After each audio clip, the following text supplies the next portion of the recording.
निःशुल्क रूप से मिलनी चाहिए। क्योंकि एक बार को आप सोचिए, आखिर उस बच्चे की गलती क्या होती है जो एक गरीब घर में पैदा होता है और उसको बेहतर शिक्षा से वंचित होना पड़ता है। शिक्षा के सामने एक पैसे की दीवार खड़ी है।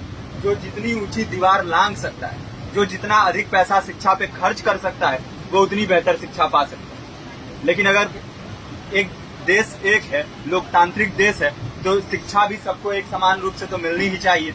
आज परिस्थिति ये है कि एक तरफ तो प्राइवेट स्कूल हैं जो लूट के अड्डे बने हुए हैं, वहां पे आप एडमिशन कराने जाएंगे तो सिर्फ एडमिशन के नाम पे ही आपको 10,000 20,000 रुपए देना होगा। और कमीशन खोरी का ऐसा धंधा है कि कॉपी, किताब, टाई, बेल्ट, ड्रेस, जूता कहाँ से खरीदना है ये आप नहीं तय करेंगे वो प्राइवेट स्कूल वाले। यानी आम लोगों की मेहनत की आखिरी कौड़ी उनके जेब से वसूल लेना चाहते हैं।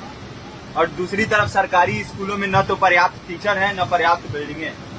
2019 का ही ये पुराना आंकड़ा है कि हर 100 में से 52 स्कूलों में या तो एक टीचर है या 2 टीचर हैं। और उन्हीं टीचरों के ऊपर जिम्मेदारी थोप दी जाती है कि जनगणना करो, मतगणना करो, पशुगणना करो, तमाम काम करवाए जाते हैं। और 19 के बाद से तब से कितने टीचर रिटायर हुए होंगे और 18 के बाद से कोई टीचर की वैकेंसी भी नहीं है। आप खुद भी सोच सकते हैं ये परिस्थिति और कितनी बिगड़ी है। इसीलिए हम लोग ये मांग उठा रहे हैं, चाहे कोई राष्ट्रपति का बच्चा हो या किसी मजदूर का, सबको शिक्षा एक समान मिलनी चाहिए और निःशुल्क रूप से मिलनी चाहिए। प्रेमचंद ने अपने दौर में भी कहा था कि एक सभ्य समाज में ऊंची से ऊंची तालीम मुफ्त होनी चाहिए और इसका पूरा खर्च गवर्नमेंट को उठाना चाहिए, क्योंकि हमारे देश को फौज से ज्यादा आवश्यकता तालीम की है। और शिक्षा से जुड़ता हुआ ही दूसरा मुद्दा हम लोग उठा रहे हैं। दूसरा मुद्दा है रोजगार का। रोजगार की परिस्थिति ये है कि आज सरकारी सेक्टर हो या प्राइवेट, सब कुछ ठेका संविदा के हवाले किया जा रहा है। परमानेंट नौकरियां लगातार घटाई जा रही है। इसी रेलवे में 1995 के आसपास लगभग 18.5 लाख कर्मचारी काम करते थे, लेकिन आज उनकी संख्या 12 लाख थी। आप खुद भी सोच सकते हैं कितने बड़े पैमाने पे परमानेंट पदों को घटाया जा रहा है। और आज आलम ये है, एक तरफ लाखों पद खाली पड़े हैं, फिर भी कोई वैकेंसी नहीं निकलती। जो वैकेंसियां निकलती हैं उनमें भ्रष्टाचार होता है, पेपर लीक हो जाते हैं। RO, UP police, BPSC, SSC, CGL, ऐसे तमाम पेपर लीक हो चुके हैं, आप लोग भी जानते ही। अभी नीट की धांधली में ये पता चला कि एक एक पेपर 30 लाख से 50-50 लाख रुपए में बेचा गया। हम और आप तो ये पैसा नहीं दे सकते। पूरी की पूरी कारस्तानी सरकार, प्रशासन, शिक्षा माफियाओं की होती है। और भुगतता कौन है?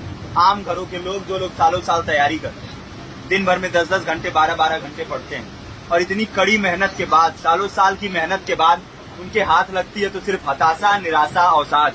बहुत से छात्र नौजवान जो इस बेबसी में, इस डिप्रेशन में नहीं जी पाते, आत्महत्या तक के कदम उठा लेते हैं। लेकिन ये देश की विडंबना है कि टीवी चैनल, अखबार, मीडिया, नेता, मंत्रियों के लिए कहीं ये कोई मुद्दा नहीं है। उनके लिए मुद्दे हैं तो जाति, धर्म, रंग, नस्ल, अगड़ा पिछड़ा।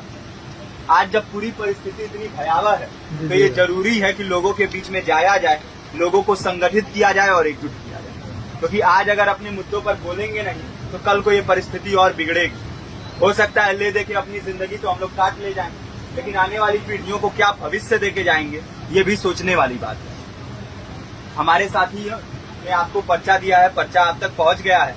पर्चे में और भी बातें हैं, इसको पूरा विस्तार से पढ़िए। पर्चे में हमारा नंबर है, संपर्क कीजिए। फेसबुक का, इंस्टाग्राम का लिंक है, आप वहां पे जाएंगे तो आपको पता भी चलते रहेगा कि लगातार किन किन माध्यमों से हम इस अभियान को चला रहे हैं। नुक्कड़ नाटक, संगीत, शिक्षा सहायता मंडल, लाइब्रेरी, तमाम माध्यमों से इस अभियान को चला रहे हैं और कोशिश कर रहे हैं कि बड़े से बड़े पैमाने पर हर जगह पे लोगों को संगठित किया जाए और एकजुट किया जाए। आपके बीच भी आए हैं आपका साथ और सहयोग में, साथ इस रूप में कि आप भी हमारे इस कारवां और इस मुहिम से जुड़िए।